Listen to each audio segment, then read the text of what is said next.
அவங்க எங்கம்மா? இல்ல இல்ல இன்னொருத்தவங்க கூட வந்தாங்க. அம்மா அம்மா வெளியே போயிருக்காங்க, காய் விற்கிறதுக்கு போயிருக்காங்க சார். அவங்க போனா எனக்கு படத்தே இல்லை சார். அம்மா தான் பாத்துக்கிறாங்க.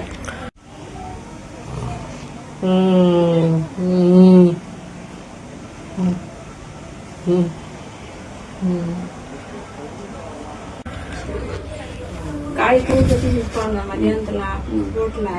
அவங்க ரொட்டியே மாத்திட்டாங்க. இல்லைன்னா தலைவலி தூக்கிட்டு போக முடியல. இப்போ 4 மாசமா தலைவலி தூக்கிட்டு போறதில்ல. ரொம்ப கஷ்டம் இருக்குங்க சார். யாருமே ஹெல்ப் பண்றவங்க இல்லைங்க சார்.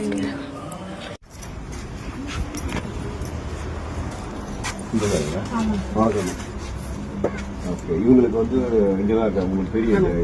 ஸோ இவங்களுக்கு வந்து மாசம் மளிகை சாமான் வந்து இப்போ அவங்க வீட்டுக்கே வந்து எங்களால் சென்னையிலேருந்து கொடுக்க முடியாதுன்றதுனால நியர்பை மளிகை கடைகள் எல்லாம் இருக்குதோ அவங்க கிட்ட நாங்கள் வந்து சொல்லிடுவோம்.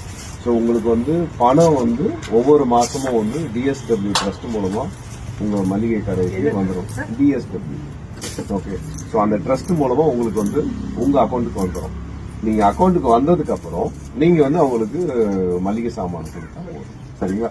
அதே மாதிரி அந்த ரெசிப்டும் உங்களுக்கு வந்துடும், உங்களுக்கும் ஒரு ரெசிப்ட் வந்துடும்.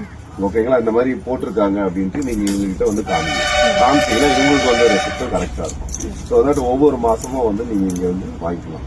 1ஆம் தேதியிலேருந்து 5ஆம் தேதிக்குள்ள உங்களுக்கு வந்து மளிகை சாமான் உங்க வீட்டுக்கே வந்துடும். சரிங்களா. வேற எதுனாலும் நீங்க எனக்கு கான்டாக்ட் பண்ணுங்க. சரிங்களா.